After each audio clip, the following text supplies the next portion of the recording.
കയറിയപ്പോൾ തന്നെ 9 നോമിനേഷൻ കിട്ടി. ഈ ലാസ്റ്റ് വീക്ക് ഒരാള് ഒരു ജിൻഡോന്റെ പേര് ഉച്ചരിച്ചില്ല.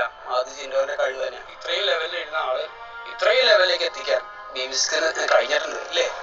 ലൈഫിൽ തളരൊന്നും വേണ്ട, തളരേണ്ട ആവശ്യമില്ല, ഉയർന്നു നിൽക്കാം. ഈ ബേബിസിക്സിലെ കപ്പ് വാങ്ങിച്ചു കഴിഞ്ഞിട്ട് ഒരുപാട് കാര്യങ്ങൾ നിനക്ക് ചെയ്യാനുണ്ട്. കാരണം നിന്റെ ഏറ്റവും വലിയ ആഗ്രഹമാണ് ഒരു ആക്ടർ ആവണമെന്നുള്ളത്. നീ ചിന്തിച്ചു നോക്കാം, ചെറുപ്പം മുതൽ നിനക്ക് വേറെ ഒറ്റ കാര്യം മാത്രം ചിന്തിക്കാം. ഒരു ആക്ടർ നിന്നോട് പറഞ്ഞ കാര്യം, അത് മാത്രം നീ ചിന്തിക്കാം. എന്താ പറഞ്ഞത് നീ ഓർക്കാം? ഞാൻ ചാൻസ് ചോദിച്ചപ്പോൾ എന്താ പറഞ്ഞത്? അതായത് മാഷെ ഞങ്ങൾ എപ്പോഴും റെസ്പെക്ട് ചെയ്യുന്ന ഒരാളാണ്. ആ റെസ്പെക്ട് ചെയ്യുന്ന വെച്ചിട്ടുണ്ടെങ്കിൽ മാഷിനെ ഞങ്ങൾ മാഷായിട്ട് കാണാൻ, ഒരു മാസ്റ്ററായിട്ട് കാണാനാണ് ഞങ്ങൾക്ക് ആഗ്രഹം. ഞങ്ങളുടെ ഫീൽഡിലേക്ക് വന്നിട്ടുണ്ടെങ്കിൽ മാഷ് ഒരു ജൂനിയർ ആർട്ടിസ്റ്റ് ആയിരിക്കും. അത് നിന്റെ മനസ്സിൽ കൊണ്ടില്ലേ?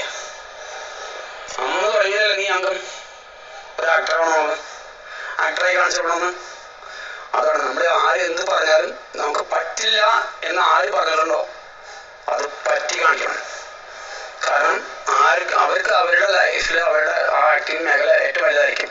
നിന്റെ മേഖല ട്രെയിൻ ഫീൽഡായിരിക്കും. ആ ട്രെയിൻ ഫീൽഡ് നീ വലുതായിരിക്കും. പക്ഷെ അവരുടെ മേഖലയിലേക്ക് എത്തണമെങ്കിൽ നമ്മൾ ഒരുപാട് കഷ്ടപ്പെടേണ്ടി വരും. ആ കഷ്ടപ്പെടണമെങ്കിൽ നീ എത്തും, നല്ല ആക്ടറാവും. കാരണം ആക്ടിങ് സ്കില്ലൊക്കെ നിൽക്കുന്നുണ്ട്. നീ സംസാരിക്കാൻ മാത്രം കുറച്ച് കഴിവുള്ളൂ, അത് റെഡി ആയിക്കോളും. കാരണം ഒന്ന് മര്യാദയ്ക്ക് സംസാരിച്ചാൽ, ഒന്ന് വായിച്ച് ക്ലിയറാക്കി പഠിച്ചാൽ നീ ഓക്കെയാണ്. കുറച്ച് സമയം എടുക്കുന്നുള്ളൂ. ആ സമയം നിനക്ക് കിട്ടും, പുറത്തിറങ്ങിയാൽ കിട്ടും. കാരണം ഇവിടെ ആകുമ്പോൾ കുറച്ച് പെട്ടെന്ന് സമയം കിട്ടില്ല. പുറത്തിറങ്ങുമ്പോൾ നിന്റെ അച്ചീവ്മെന്റ്സും നിന്റെ കാര്യങ്ങളും ഒക്കെ ഈ BB6 എന്ന് പറഞ്ഞ സാധനമല്ലേ, നമ്മുടെ ബിഗ് ബോസ്, നമ്മുടെ ഇപ്പം നീ കയറി നിൽക്കുന്ന സാധനം, അത് നിന്റെ ലൈഫിനെ നിന്റെ ഏറ്റവും വലിയൊരു ഭാഗ്യമാണ്. കാരണം ഇങ്ങനെ ഒരു ബിഗ് ബോസ് ഹൗസിൽ നീ എത്തിപ്പെട്ടത്, കാരണം നിന്നെ അറിയപ്പെടാൻ, ജനങ്ങളിലേക്ക് എത്തിക്കാൻ, ഇങ്ങനൊരു ജിൻഡോ ഒരു ട്രെയിനർ എന്നുള്ള ആള്, ഇത്രയും ലെവലിൽ ഇരുന്ന ആള് ഇത്രയും ലെവലിലേക്ക് എത്തിക്കാൻ ഈ ബേബിസിക്സിന് കഴിഞ്ഞിട്ടുണ്ട് ഇല്ലേ? അത് നന്ദി പറ. നീ ഏഷ്യാനെറ്റിനോട് നന്ദി പറ. കാരണം ഏഷ്യാനെറ്റ് ഇങ്ങനെ ഒരു പ്രോഗ്രാം ഉണ്ടായതുകൊണ്ട് നീ ഇവിടെ എത്തി. അവിടെ നിന്നെ സെലക്ട് ചെയ്ത് എത്തി. എത്ര ലക്ഷക്കണക്കിന് ആൾക്കാർ ഇതിനുവേണ്ടി ഇറങ്ങണമാണ്. അതിന് നിന്നെ സെലക്ട് ചെയ്തു. അന്ന് നീ എല്ലാ ദിവസവും ഇവിടെ നിന്ന് പ്രാർത്ഥിക്കുന്നില്ലേ?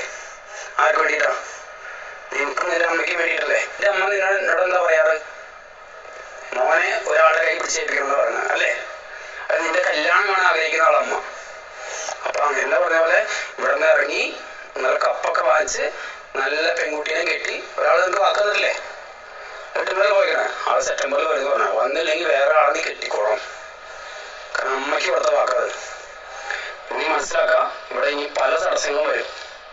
അതൊക്കെ മാറ്റി മാറ്റി മാറ്റി കൊണ്ടുപോവാം. ലൈഫിൽ എന്തൊക്കെ തടസ്സങ്ങളുണ്ടോ അതൊക്കെ മാറ്റാനുള്ള ഒരു കഴിവ് നിനക്കുണ്ട്. അത് നീ ചിന്തിക്കുക. നിനക്ക് മാറ്റാനുള്ള 100% കഴിവുണ്ട്. ഒരു തരി പോലും നീ തളരണ്ട. പിന്നെ നീ ഒരാളെ കൂട്ടുപിടിച്ച് നീ ഇവിടെ കളിക്കണ്ട.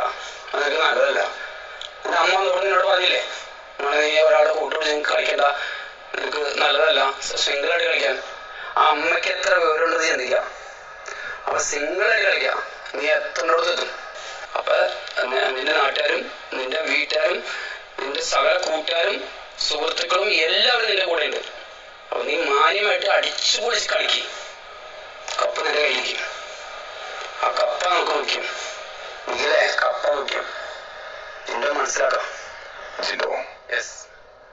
മനസ്സിനൊരു ആശ്വാസം കിട്ടിയോ? കിട്ടി boss. Jinto, all the very best. Thank you boss.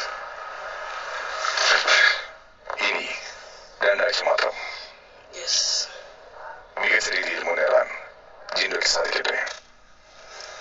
Thank you boss.